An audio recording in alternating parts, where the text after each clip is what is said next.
وما خلقت الجن والانس الا لیعبدون. تو رمضان کیوں آیا ہے؟ تاکہ ہم دن کو روزہ رکھیں، رات کو قیام کریں، اللہ تبارک و تعالیٰ کی کتاب کو پڑھیں، سمجھیں، تاکہ ہم متقین کے درجے تک پہنچ جائیں. خاص طور پر رمضان قرآن کا مہینہ ہے. شہر رمضان الذی انزل فیہ القرآن. امام مالک کے بارے میں آتا ہے جب رمضان داخل ہوتا تو وہ حدیث کی مجلس چھوڑ دیتے تھے، صرف قرآن کی طرف توجہ کرتے تھے. امام زہری بھی ایسے ہی کرتے. سلف کی اکثریت قرآن کے ساتھ زیادہ وقت گزارتی. یہ قرآن کا مہینہ ہے، اس میں زیادہ سے زیادہ قرآن پڑھیں.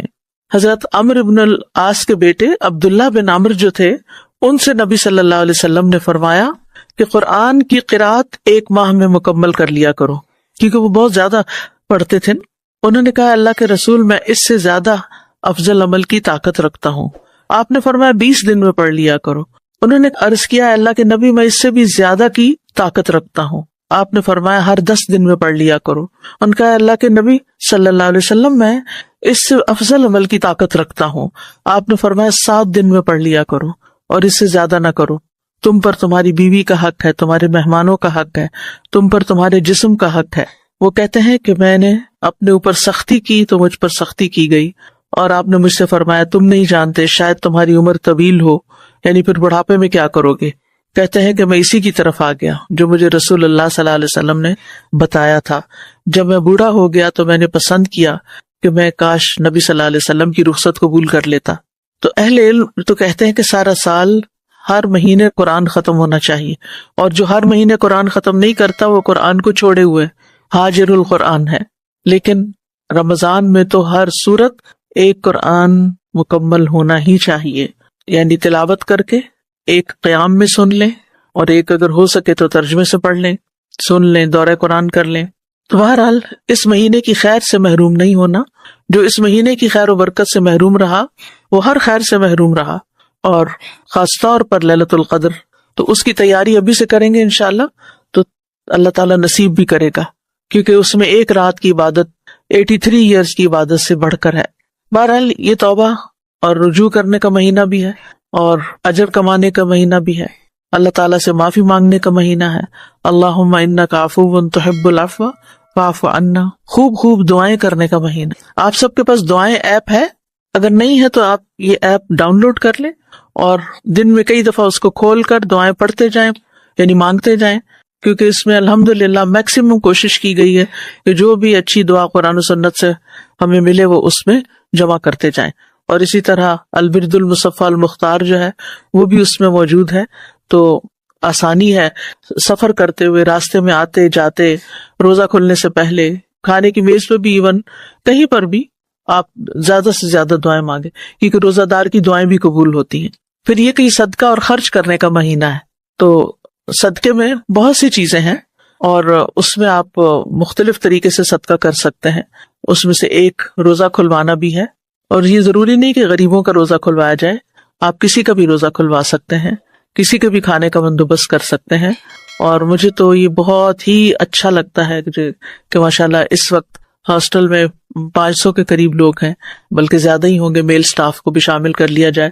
تو اگر ایک دن روزہ کھلوا لیتے ہیں تو اتنے سارے لوگوں کا، یعنی 500 لوگوں کے روزے کا ثواب مل جائے گا. تو انشاءاللہ ابھی آنے سے پہلے امارہ نے سب سے پہل کی تھی کہ میں نے کھلوانا ہے روزہ، آج کا انشاءاللہ اس کی طرف سے ہوگا، تو پیسے جمع کرا دیے. تو آپ بھی یہ کر سکتے ہیں کہ یعنی ایک کلاس، ایک گروپ مل کے بھی کر سکتے. مجھے معلوم ہے کہ اسٹوڈنٹ لائف میں اتنے پیسے نہیں ہوتے، لیکن نیکی کرنے کا ایک رجحان ہمارے اندر ہونا چاہیے. آپ اپنے پیرنٹس کو کہہ سکتے ہیں وہ کنٹریبیوٹ کریں، ہاسٹل اسٹوڈنٹس کے لیے کھانے کا انتظام کریں. اسی طرح اور جگہوں پر بھی آپ اپنے خاندان کے سارے لوگوں کا دیکھیں کہ کہاں کہاں کون ضرورت مند ہے، کس کو میں کیا بھجوا سکتی. کیونکہ اس وقت جو مہنگائی کی صورتحال ہے اور ہر روز جس طرح بڑھ رہی ہے، اچھے اچھے گھرانے جو ہیں اس کی زد میں ہیں. آپ یقین کریں صبح میں جب سحری کھا رہی تھی تو میرے اندر ہی اندر ایک تکلیف دوڑ رہی تھی کہ میں تو یہ کھا رہی ہوں. یعنی وہ ایک ہمدردی اور یکجہتی کا وقت ہوتا ہے نا، کہ سارے لوگ اس وقت کچھ کھا رہے ہیں، یعنی سحری کے وقت پتہ نہیں کیا کھا رہے ہوں گے، پتہ نہیں آج کوئی بھوکا تو نہیں رہا. یعنی ایک عجیب سی دل میں تکلیف آ رہی تھی.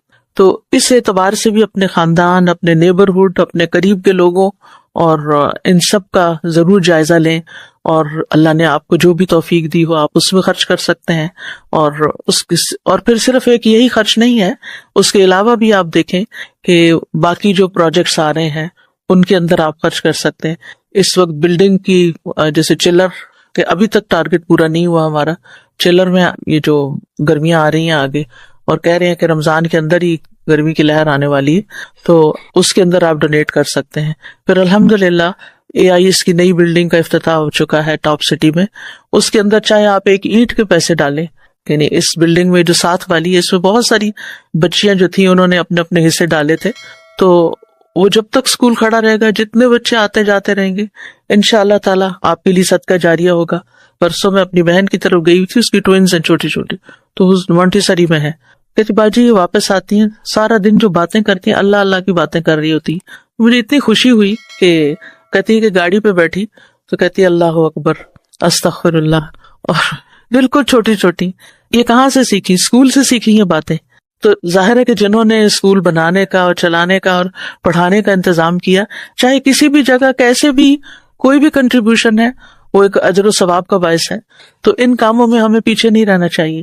اسی طرح کچھ اور چیزیں بھی آپ کے سامنے آ سکتی، یعنی میں تو یہ دعا کرتی ہوں کہ یا اللہ جہاں ایسی ضرورت ہے نا تو آپ خود سامنے لے آ، جو جینوئن ضرورت ہو کسی کی، تو اللہ تعالیٰ ہمیں توفیق بھی عطا کرے، کیونکہ نبی صلی اللہ علیہ وسلم رمضان کے مہینے میں عام دنوں سے زیادہ سخاوت کرتے تھے، اجود الناس۔ اور پھر جب انسان رمضان کی برکت ہوتی ہے، روزے کی حالت میں ہوتا ہے، قرآن پڑھا ہوا ہوتا ہے اور صدقے کی طرف رجحان ہوتا ہے، تو انسان زیادہ سے زیادہ پھر خیر کے کاموں میں حصہ ڈالتا ہے۔ تو کچھ لوگوں کو میں نے دیکھا ہے کہ وہ مختلف کیٹیگریز بنا لیتے ہیں جو بھی ان کے پاس ہوتا ہے، اور پھر ہر کیٹیگری میں کچھ نہ کچھ ڈالتے جاتے ہیں۔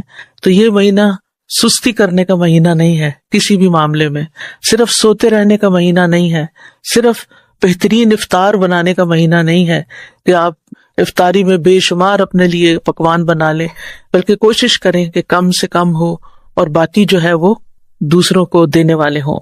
پھر اسی طرح یہ قیام ہے تو قیام میں سستی نہیں کرنی، دن کو اتنا آرام ضرور کر لیں کہ جس کی وجہ سے آپ کا قیام اللیل اچھا ہو سکے، کیونکہ یہ محنت کا مہینہ ہے۔ غزوہ بدر رمضان میں ہوئی، فتح مکہ رمضان میں ہوئی، اس سے کیا پتہ چلتا ہے کہ رمضان کی وجہ سے بڑے بڑے کام جو کر رہے ہیں ہم وہ رکنے نہیں چاہیے۔ یہ نہیں کہ استاد کے پاس آ جائے مجھے 1 مہینے کی چھٹی دے دے، میں 1 مہینے کا گیپ لے رہی ہوں اسٹڈیز میں، کورس میں، تاکہ میں رمضان اچھا سا گزار سکوں۔ آپ ایک ٹیچر ہیں، سینکڑوں لوگوں کو فائدہ پہنچا رہے ہیں، آپ چھٹی لے کے چلے جائیں کہ مجھے عبادت کرنی ہے تو آپ کلاس کسی اور کو دے دیں، میں ذرا گیپ لے کے جا رہی ہوں عبادت کرنے کے لیے۔ نہیں، ہمارا دین ہمیں یہ نہیں سکھاتا کہ ہم عبادت کے نام پر اپنے فرائض سے غافل ہوں، ہم اپنے فرائض پورے کریں اور پھر اس کے بعد باقی وقت جو ہے اپنی عبادت کو دیں، ہم اپنی فضولیات کو کم کریں، لغویات کو کم کریں۔ پھر آپ دیکھیے کہ ہر نیکی کا اجر جو ہوتا ہے نا وہ 10 گنا ہوتا ہے، لیکن روزے کا اجر جو ہے نا وہ اللہ کے ذمہ ہے، وہ گناہ سے نہیں ناپا گیا، وہ اللہ رب العزت نے دینا ہے، الغنی نے دینا ہے، الرحمن الرحیم نے دینا ہے۔ وہ کتنا ہوگا آپ سوچ ہی نہیں سکتے، لیکن اپنے روزے کو خوبصورت بنائیں، اس کے اندر کوئی ایسی چیز نہیں آنے دے کہ وہ جگہ جگہ سے پھٹا ہوا ہو، کہیں آپ نے کسی کو طنز کر دیا، کسی کو تکلیف دے دی، کسی کو کوئی بات سنا دی، کسی کے ساتھ کچھ کر دیا۔ نہیں، ضبط نفس، روزہ کیا سکھاتا ہے؟ سیلف کنٹرول، ضبط نفس۔ تو آپ نے ضبط نفس رکھنا ہے۔ کوئی آپ سے لڑائی کرنے بھی آ جائے تو آپ نے کہنا ہے انی صائم، میں روزے سے ہوں، میں نہیں لڑ سکتا، جواباً لڑائی نہیں کرنی کسی بھی میڈیا سے، اور خاص طور پر سوشل میڈیا، کیونکہ کچھ لوگوں نے کھیل بنایا ہوا ہے کہ وہ ایک کمنٹ کرتا ہے اور جواباً اس سے بڑی اس کے اوپر یلغار آتی ہے اور برے برے لفظ، اور بعض لوگ تو گالیاں دینا شروع ہو جاتے ہیں ایک دوسرے کو۔ تو ان سب چیزوں میں بہت ہی احتیاط کرنی ہے۔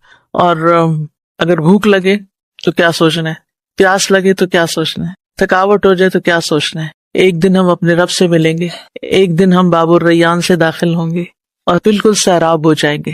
یہ آج کی بھوک اور پیاس کا بدلہ ہوگا، اس لیے میں نے اس کا ذکر بھی نہیں کرنا کہ مجھے پیاس لگی ہے، میں نے ذکر بھی نہیں کرنا کہ مجھے بھوک لگی ہے۔ تو ہمیں خوب کوشش کرنی ہے اپنے نفس کے ساتھ، اپنے روزے کے ساتھ، اپنے اوقات کے ساتھ، اور ٹارگٹ کیا ہونا چاہیے کہ دل میں تقویٰ پیدا ہو جائے۔ اس کی علامت کیا ہوگی کہ آپ کے دل کے اندر ایک اطمینان آ جائے گا، ان نیک کاموں کی وجہ سے ایک سکون کی لہر دوڑ جائے گی۔ تو جب ہم ارادہ کریں گے جب ہم طلب کریں گے، جب ہم کوشش کریں گے تو انشاءاللہ اللہ تعالیٰ ہمیں تقوی عطا بھی کریں گے، کیونکہ یہ اصل ٹارگٹ ہے اس مہینے میں اچیو کرنے کا. باقی سب تو ذرائع ہیں، چاہے وہ روزہ رکھنا ہے، چاہے وہ قرآن پڑھنا ہے، چاہے وہ ذکر کرنا ہے، چاہے وہ قیام اللیل ہے، چاہے وہ صدقہ خیرات ہے. یہ سارے ٹولز ہیں کچھ اچیو کرنے کے، اور وہ اچیومنٹ کیا ہونی چاہیے؟ تقوی. اور وہ تقوی کہاں ہے؟ دل میں. اور اپنے دل کو کون پہچانتا ہے؟ ہم خود، کہ اندر جھانک کے دیکھیں وہ پیدا ہو رہا ہے یا نہیں. یعنی پورا رمضان آپ نے اپنے اندر جھانکتے رہنا ہے، اپنا حساب کتاب کرتے رہنا ہے، تقوی آ رہا ہے یا نہیں. اور وہ آئے گا نا تو آپ کی زبان بھی درست ہوگی، آپ کے خیالات بھی درست ہوں گے، اور آپ کے اعمال بھی درست ہوں گے انشاءاللہ. اللہ تعالی ہمیں عمل کی توفیق عطا فرمائے، روزے کی، قیام کی، قرات کی، ذکر کی، صدقہ و خیرات کی. واللہ اعلم وصلی اللہ علی نبینا محمد. ڈاکٹر فرحت ہاشمی صاحبہ کے مستند بیانات سننے کے لیے ہمارے چینل قرآنک پلس کو سبسکرائب کریں. یہاں قرآن و حدیث کی روشنی میں حقیقی رہنمائی اور روحانی ترقی کے خزانے ملیں گے. ابھی جڑیں اور دین کو گہرائی سے سمجھیں. نحمدہ ونصلی علی رسولہ الکریم. اما بعد فاعوذ باللہ من الشیطان الرجیم. بسم اللہ الرحمن الرحیم. رب اشرح لی صدری ویسر لی امری واحلل عقدۃ من لسانی یفقہوا قولی. شہرکم مبارک وتقبل اللہ منا ومنکم صالح الاعمال.